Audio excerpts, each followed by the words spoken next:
Carlos Nelson with What's Up Kansas City, and today we're doing some pre-election interviews, and today we've got master politician, gentleman that I've known. He's school board, state, and city. He's held offices in all of those different positions. Mr. Terry Riely. Terry, how you doing this afternoon? Carlos, I'm doing wonderful. How about yourself? Thanks for having me today. Puffy and Ice Cube have had different conversations on this election. When I listened to Puffy, he said that we should have our own black party. When he said that, most people would say they've tried those third parties and blah, blah, blah. But I seen it work here in Kansas City. In '78, I came here. The white people be banging it out on issues and different things, but Freedom had the damn clamp because they had a block of votes. No matter what them people did, Freedom's block was going to decide who won that election. And all right, so when you start thinking in reference, Black people shouldn't be in none of those parties, and we should have our own party. These are simple solutions, but I will get into that in the conversation. Let's get ready to roll. Yeah, Carlos, and I think we as leaders in the community, you in the media, me as a former elected official, we need to do a better job of educating our community. I think that we've been negligent in that, and I had the opportunity to talk to a group of elected officials here locally that are African-American and some national Black and brown elected officials. And I believe that we need to have have the legislative agenda, but also show them how to actually govern. You know, Can I cut you off just for a minute? You said you spoke to these politicians. Do you think, how many years, first of all, how many years have you been in politics? So that your whatever you say will have weight right now in this conversation. Okay, I've been involved since, I say 1994. Damn. So about 26 years, and learned from some of the best. Bring the conversation full circle. So you said about creating this agenda. You said that you had talked to some of the current politicians. Do you think that their mindset is where they can listen to person like yourself that has had different experiences in different bodies of the government and political system, where you can, from my perspective, you can put a much larger picture together about how to influence and to create things that will change the systemic things that are holding Black people back, that are written into law. I think it's imperative for people like me to do that. In fact, I do it a lot around the country, but I've been laser focused on doing it more in my own community. Do you think they listen? That's the question. Do you think they? I do. All right. And I got a handful of them that I talk with frequently, and quite frankly, some of them are even older African-American leaders, and I talk with them as well. But the key here is to talk to them in a manner in which I'm here to help. I'm not here to dictate what you should actually do. I can give you the information. You can take 100%, 80%, 50, or even 25 and try to move that forward so we can do things that are in the best interest of our community and myself and not ourselves. Now, you know what one elected official said to me here recently? I gave them some information and they said, well, okay, what do you need from me? You know what I told them? I said, nothing, just try to do the right thing. Because I just don't want them to make the same mistakes I made. I want them to be successful in their endeavors, because if they do good, we all do good. The program is brought to you by the Kansas City Business Association. Can I interrupt you again?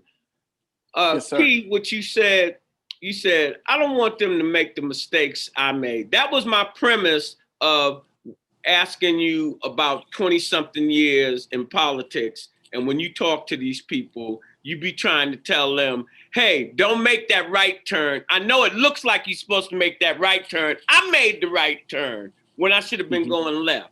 I'm telling you to go left so that you don't have to waste a year, 2 years on something that's not going to work.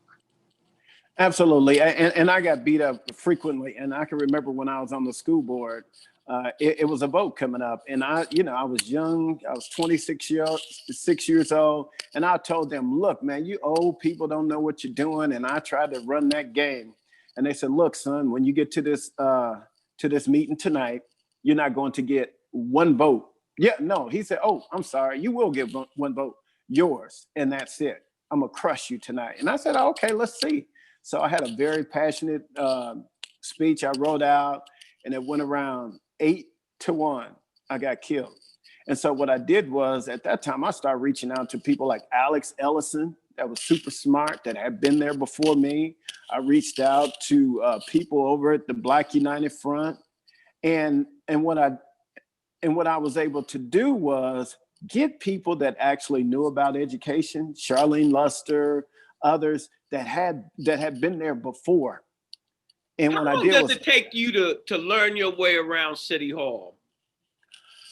It depends on how much you listen, because it's a tough deal, man. It is not, because you got a $1.7 billion budget. And then you have the people within that are more political than the actual public elected officials. Do you think our grassroots community really understands what the problem is that's ailing them? This is what I say. We have 3 different segments of the community. We have the lower economic and social and educational at the bottom. I would say 3/3 of our community is like that.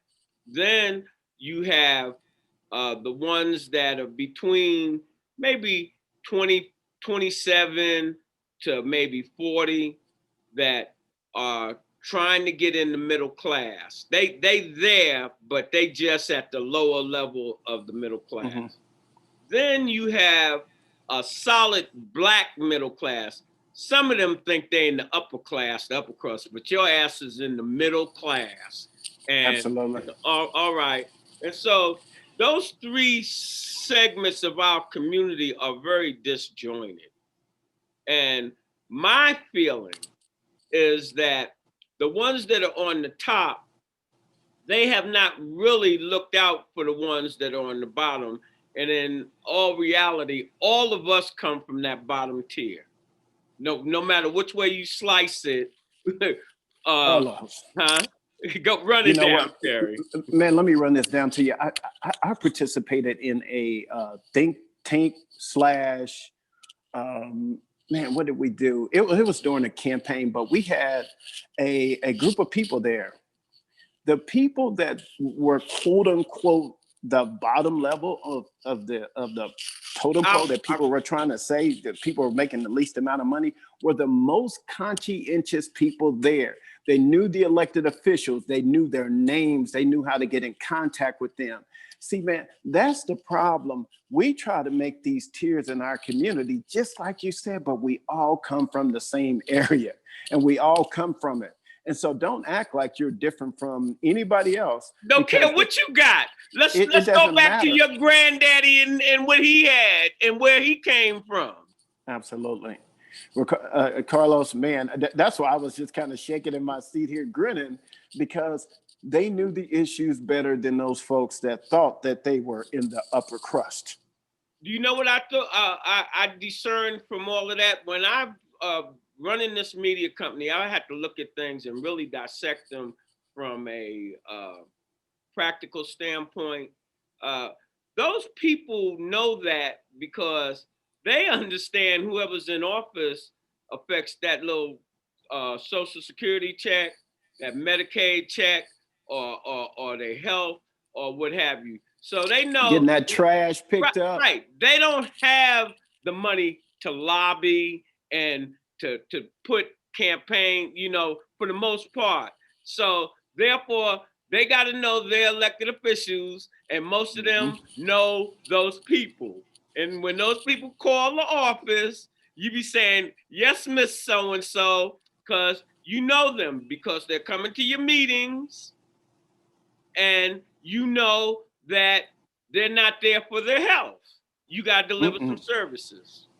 Yeah, they're not there to play pity pat. They're there to get it done. Look, hey, man, I have a vacant house next to me. I need to get that done. I got a car that's been down the street for 2 months. Can you get that removed?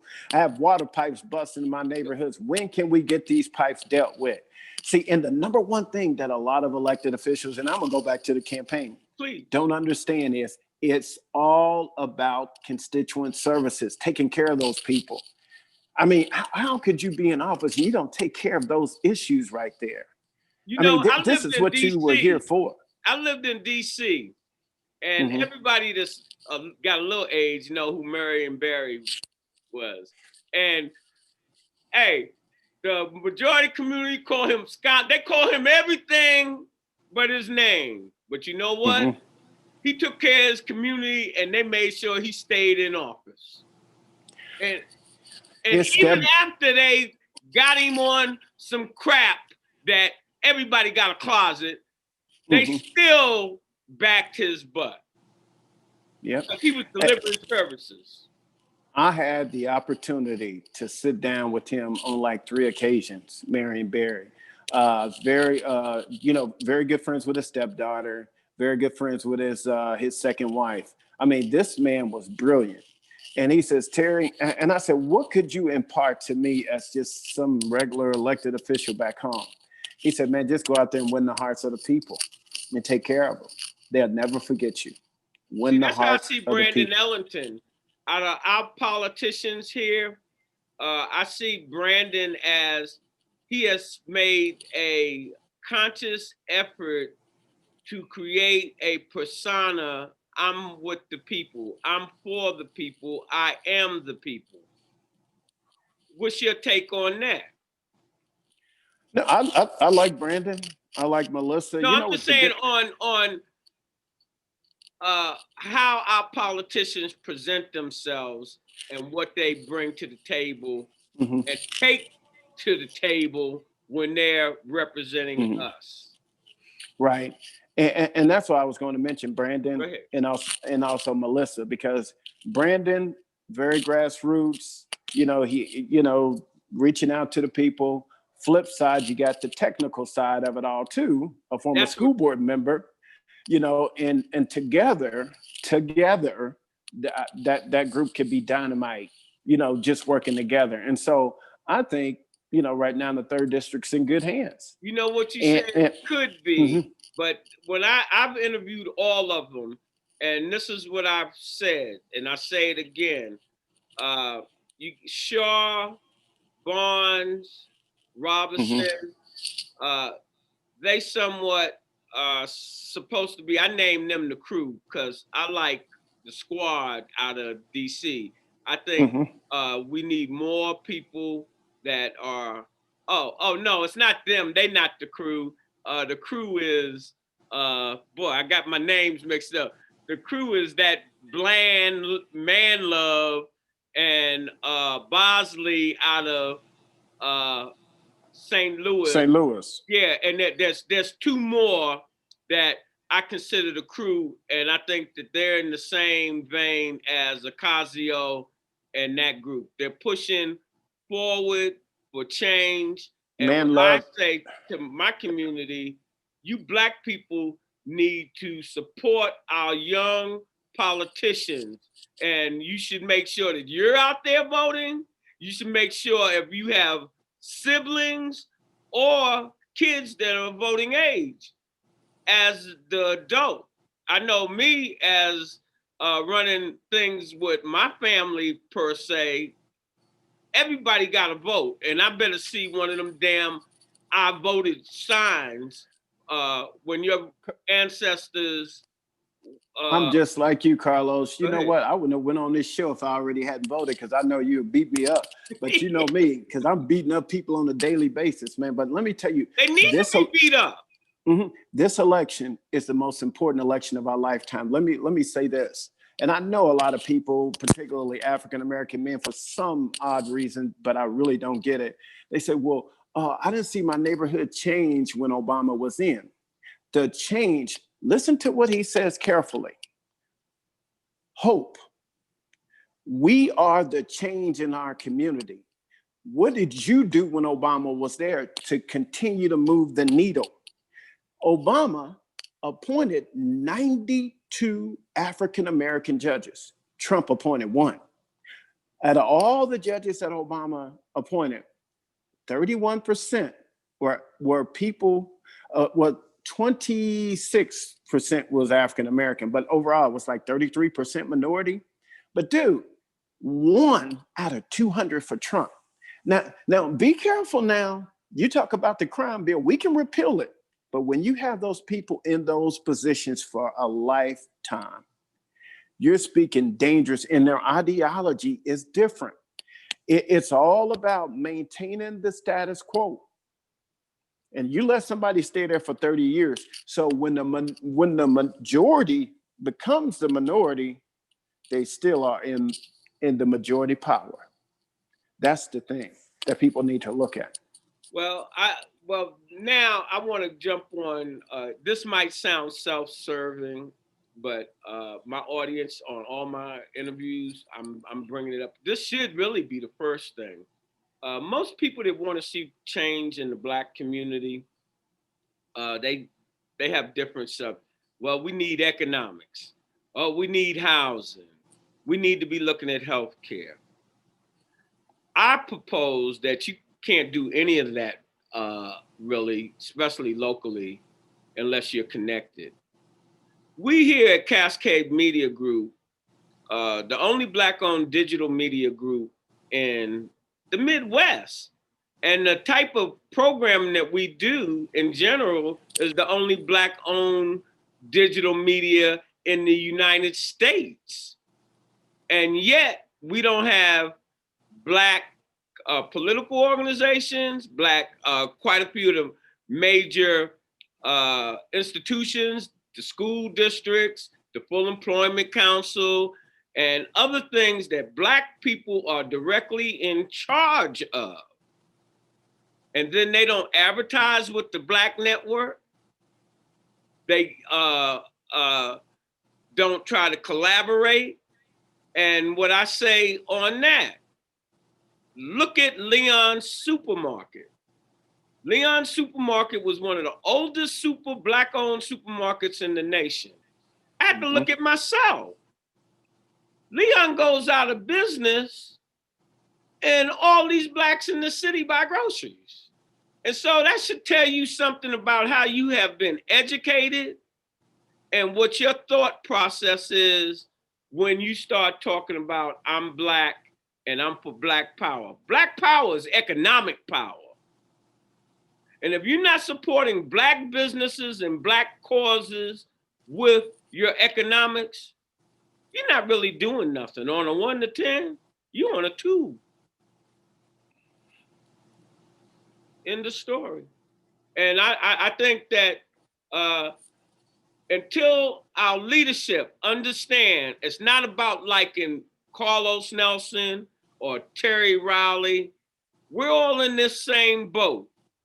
And when we're not using the economic tools to build a platform so that we can improve our economics, education, housing, and all of that, I don't feel you can call yourself a leader. And that's out to Black or white. White people all the time deal with other white people they don't like. When it comes to a dollar, for sure. You know, my famous quote I use all the time, it's not about friendship, it's about leadership. All right. It's not about me coming over and having hot tea with you. It's about me and you don't have hot tea. Yeah. Me and you be at Right. each other like, bam. Yeah. Somebody be like, But you say that's your partner? yeah, no, we could talk, and then we'd be like, okay, dude, all right, let's get it done. And my thing is, we can't take this personal. What I do take personal is my community doing better. And as I was out this weekend, and I just for instance, I went to the zoo, and I got on the board a couple of years ago, and we were talking about diversity with just employees. I saw one of the zoologists out there, young African American girl, different people working in the zoo, other African American men and young ladies. See, man, you can make your impact in your space, but you must be intentional about getting it done. About Right. loaning, yeah, and with the EDC Loan Corp, I'm intentional about making sure, I'm mentioning with the them right now. I'm on their back because you be trying to get interviews with them, and we can't afford this status quo mentality. right. What are you there to do? Who are you serving? And let's look into the record of what they're doing. And so, we on the. Matter of fact, I was going to call you and I was going to call Ajamu because I know both of y'all had sat in positions, and all of these are government agencies that are being funded. Okay. And so, why aren't your Black businesses and people promoting Black interests on not just one level? Like we have the Prospect Business Association, which Don is working with. They deal with a different type of Black business deal. Businesses that have storefronts, businesses that are already set up, the Prospect Corridor, the Kansas City Business Association, which I run. We deal with smaller businesses, one-on-one. Right. Both organizations need to be funded. And if there's another one, they fund all these majority institutions. And when I was looking at Roland Martin, and he was posted some things about BET sold for $3.3 billion, which most people know. But they were saying at the same time, BET for advertisement, they were getting $1,600 or $1,500 for an advertisement, and MTV was getting $8,000 for the same advertisement. And when you have that type of disparity, and then you say, well, your program doesn't look like Startland, or your program doesn't look like this, shit, you're giving them all the money. You can buy the better quality cameras and everything else. Right. Yeah. And so I'm deaf on the school district with us having the largest Black-owned digital media in Kansas City and in the Midwest, and you don't do no business with us. The Star doesn't have to call you for you to advertise. The Call doesn't have to call you. And so all of that comes from politicians. Politicians and think tanks that say this is what we need to do to improve our economics. Carlos, go ahead. And I guess in my closing, because I got another Zoom for work, but hey, as we do this, I got a couple of people I've been thinking about. Dr. Stacey Daniels Young, and I got another one by the name of Miss Hardwick. She's a younger leader that just ran for office. She didn't win. But I propose that just a small group first of us get together. Okay, here are the people that do digital media in our community. Here are the people that do economic development in our community. Here are the people that call themselves developers in our community. I think we need to have clusters. If we get those clusters, say cluster of 5 first, let's outline what we want from that. Then we can go to elected officials, and it's not a one-off. It's all of us. There you go. This is what we want. And I believe that we can come up with some things that could be more sustainable. I mean, because we can talk to people until we're blue in the face. But when we put an actual plan in front of you and you say, oh, I adopt that, and you don't, then we can do report cards. I still think that the first part is communications. And once you start, like I've used the Kansas City Call in the past, 30 years ago, anything a black person needed to know was in the Kansas City Call, and 95% of all blacks by Saturday had the call, and by Monday, everybody, high school, everybody had looked at that call to see what was going on. And that's the function that Cascade Media formed today. And when we're not using it, I just keep going back to Leon's. We had something that a lot of people don't have, and we let it go. And I'm not going to let Cascade Media go like that, whether the hell or high waters. And I'm going to be like Mr. Gates, because he's been one of my major models, even though me and him be on different pages of different things. Mr. Gates say, I'm going to do it in my community, I'm going to do it my way, and I'm going to do it with my people. And he's done it like none other. He shows that. Oh my God. You know what, man? Mr. Gates is like, you know, there's a lot of people out there from a business standpoint that I admire, but none more than him. I mean, this man, dog, man. I mean, he's what you call a true mogul, living right in your community. That's a mogul. I mean, he is brilliant. He's articulate. I mean, he's bright. I mean, everything you look for in a leader that doesn't need to be in office is all right there in Mr. Gates. And I tell you, you know what? I'm going to do what Reverend Cleaver said. I need to call Mr. Gates and talk to him, because I haven't talked to him in about a month.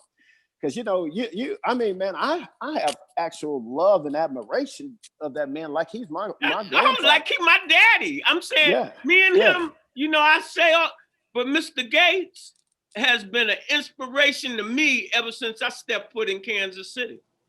Well, ever since I got into the game, there's been nobody like Mr. Gates. And he knows the game. And he stays in his lane. And if we can, and that's Mr. Gates, he's like, I'm not over there. Okay. That's how he do me. Okay. All right. Okay. Closing statements, Terry. How you closing out? Hey, this is how I'm closing out. This is the most important election of your lifetime. Get out there. If you don't vote, don't talk about it. You know, if you want to just do the barbershop commentary, just do it there. Don't be out on social media, just running your mouth. Get involved and just go do something. Be the change that you talk about. All right. As we always close, when you invest in your community, you're really just investing in yourself. Good night. Absolutely. Good night.